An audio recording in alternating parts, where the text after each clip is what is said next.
Welcome to the world of arts. My guest today is Mr. R.E. Russell, an artist extraordinaire. As a matter of fact, I should probably say he's about 10 artists, because when I saw his work coming in today, there's so many different styles that Mr. R.E. Russell does that I thought you really were a couple of people. Welcome to the show, first of all. Well, thank you, Renee. You were born in Brooklyn, transplanted to Laguna, and now turning out some very fascinating art pieces. You paint in oil, acrylic, watercolors, and your paintings have been described as, somebody once said about you, on canvas, your world is at peace. There's a great deal of tranquility in your work, is there not? Yes, it comes across naturally. Everything I do is peaceful. I don't do it on purpose, but I think a painting should be relaxing when you look at it. And relax, and that they certainly are. But you have done something new that is a little bit more active, and something that I think will be of great interest to the viewers of the show that precedes us, which is the stock market show, because you have done a series of both, they're lithographs, aren't they? Lithographs, and also some plates that concern themselves with the commodity market. And I'd like our audience to take a look at some of these and see what you have been doing recently. The first piece that we're going to see is, what have you titled it? Well, that is Limit. That is a commodity market mercantile in Chicago. I was commissioned by Civil Service to go there and view it for the first time. The excitement and everything that happens was just unbelievable for me. That is quite a difference from some of your more tranquil pieces. Now, you have also started to do some representations about the commodity market on the plates themselves, correct? Yes. And here's one of the plates, and this shows the activity. Do you have a title for this piece as well? That's also Limit. But it's on a plate, and it's done specifically for that picture. This is quite exciting and quite colorful in person. Now, we have one last piece in this series to show our audience, although the series is larger than that. And this is Settlement? This is Settlement. The excitement that happens when you're buying is depicted in the Limit. And this is what happens to a few of them after the buying. They have to settle up their debts. And this I actually saw in the market. This gentleman was sitting there just like that with all these papers and all these tickets laying all around it with just the help getting ready to leave. And I really enjoyed this one. When I looked at this piece close up, I sort of got a lump in my throat and a little hard feeling in my heart. I thought, geez, this man has not had a good day. But like most of us, they get up and start again. That's right, and thank goodness they do. Now, I have read about you that you limit the use of colors. You almost avoid the total range of colors, and you primarily use about 8 colors. I limit my palette on purpose because I think color is arbitrary, but I like emotion in painting. You know, like say simplicity. And I don't want to confuse it by making the viewer too active visually. Too visually. All right, let's take a look at another piece you did. This, I believe, is called Ski Scene, and it is completely different from the things that we just saw a moment ago. This, again, is something I was referring to, very tranquil, back to nature, and it's just beautiful. I have a limited edition of this one, or one similar to it, and it was done quite by accident, too. In fact, I get into most of my projects by commissions. People ask me if I've ever done it, and I say no, but I'll try it, and one thing leads to another, and before you know it, I've done something that's unique. So it's a new challenge for you, and it turns out so beautifully. Thank you very much, Renee. Now, I've also read that you try to avoid looking at other painters' works so that you avoid any temptation of being influenced by them. Yes, that's true. If you pay too much attention to what others do, you never get a chance to do what you want to do. Okay, now we have some other things that you're doing, something brand new to you. I don't think I've ever heard of it before myself. And we hear a lot about people doing portraits. You are now doing both portraits, correct? Correct. Now, what we're seeing right now is not one of the both portraits. This is actually one of your paintings, which includes boats in it. And this is very vivid in color, and also shows there isn't really a time of day there, is there? No. Again, that's part of the tranquility. The viewer sets his own time, date, place.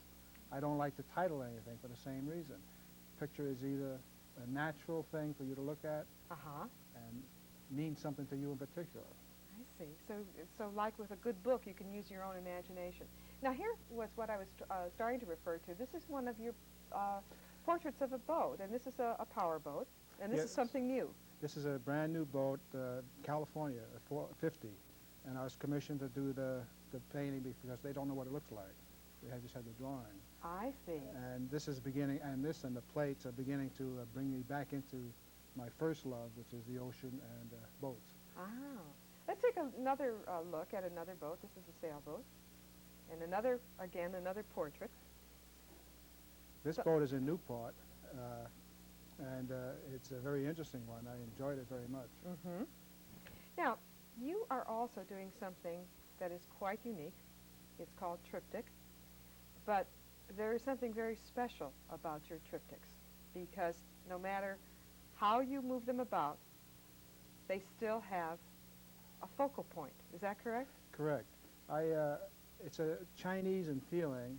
It's an American visually, because I use perspective where the Chinese don't. But it's a Chinese landscape, and I've made it so that it's a complete circle. And you can rotate one panel to the other and change the picture, the scene completely. Let's take a look at the entire work of art as we're moving in it now. And these can be used, as you said, hung all together, or they can stand alone. They hung 3 different panels completely as individual panels. You can hang them as pairs. So you have about 28 different ways of hanging one set of panels. Now, there they are, all 3 pieces side by side, and there is a symmetry to it. While we're talking, we're going to have somebody move it. I do have a question for you. There is a great deal of Oriental character or mood to a lot of your works, some of those that we have not seen here today. Yet you've never set foot on Oriental soil. How did you get so influenced by the Far East? Here again, it was a commission. Somebody asked me to do an Oriental because my work is peaceful. Oriental work is peaceful. That's true. So I fell right into it naturally. It just literally comes naturally. Now here we have, somebody has moved the panels, and if our audience can remember what they just saw, what amazes me is how you plan these so everything matches up again. I mean, it's perfect. Well, it's fun. How long does it take you to figure out what has to be where in order to get it all to match? Well, that's a progressive thing. It happens while you're painting, and I change it back and forth. And I have to handle them constantly, rotating them until I get what I want, and then I finish the picture.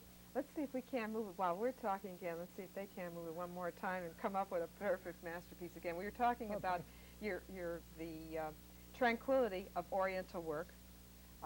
You have been known for the tranquility in your own work, and they sort of gelled together, and then it all came together because somebody said, do something Oriental for me. Exactly.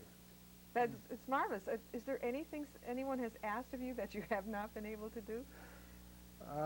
I mean, art-wise. I can't think of anything because I'm willing to try anything, at least once. That's fascinating. Let's see if we now have much success. Now we're taking a very close shot. Let's back it away and see if it did indeed fit together once again. And once again, it does.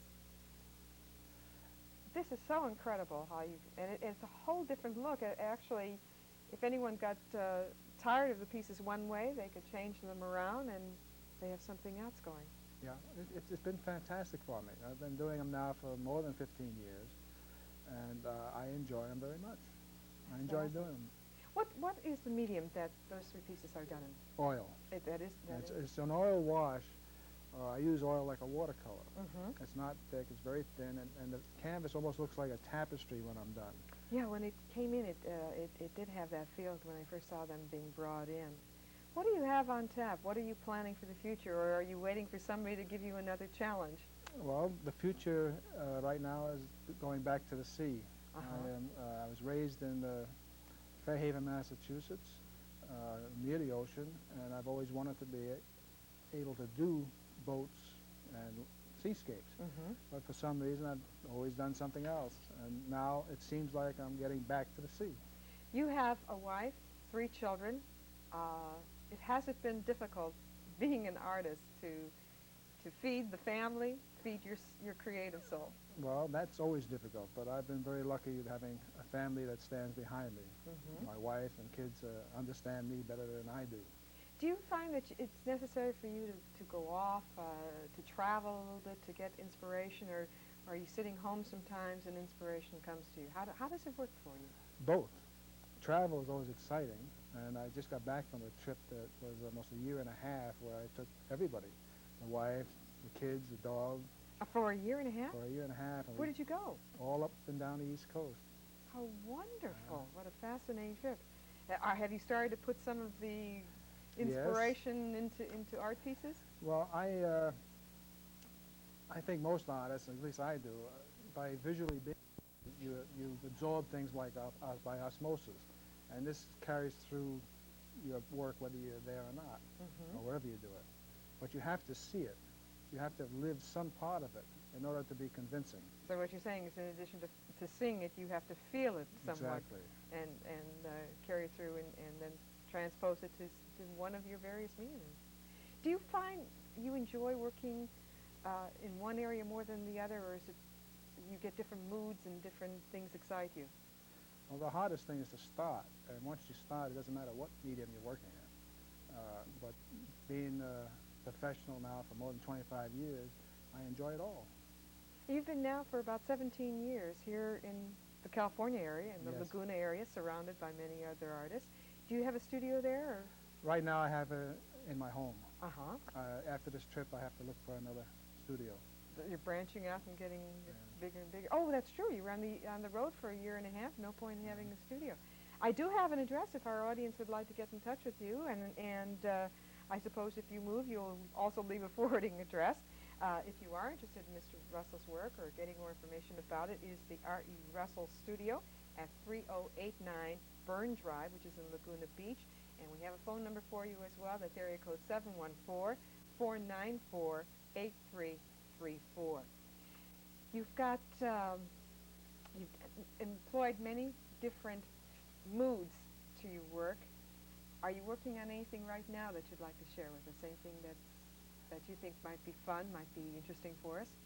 Well, right now I'm working with boats. I'm right down there in Newport with a friend of mine. I'm going to be displaying it with Paul Blaine Henry. Uh-huh. He's getting involved in a very exciting project, a new gallery.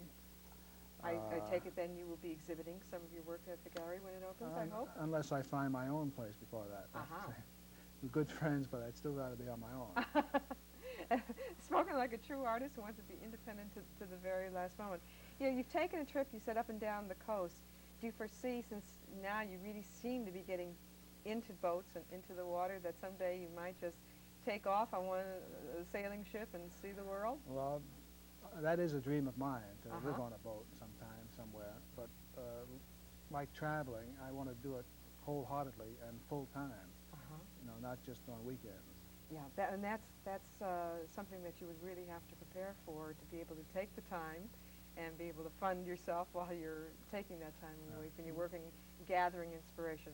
I do want to say, Mr. R.E. Russell, it's been a real pleasure having the many R.E. Russells and your various styles on our show today. Thank you so much for sharing that with our audience, because it's been exciting to see the various styles. Again, our guest in the world of art today has been Mr. R.E. Russell. You've seen some of the things he's done, including going right from commodities all the way to ski scenes into portraits of boats. Thank you for tuning in the world of art today. Tune us in again next week. We have another exciting guest for you. Thank you once again. Thank you.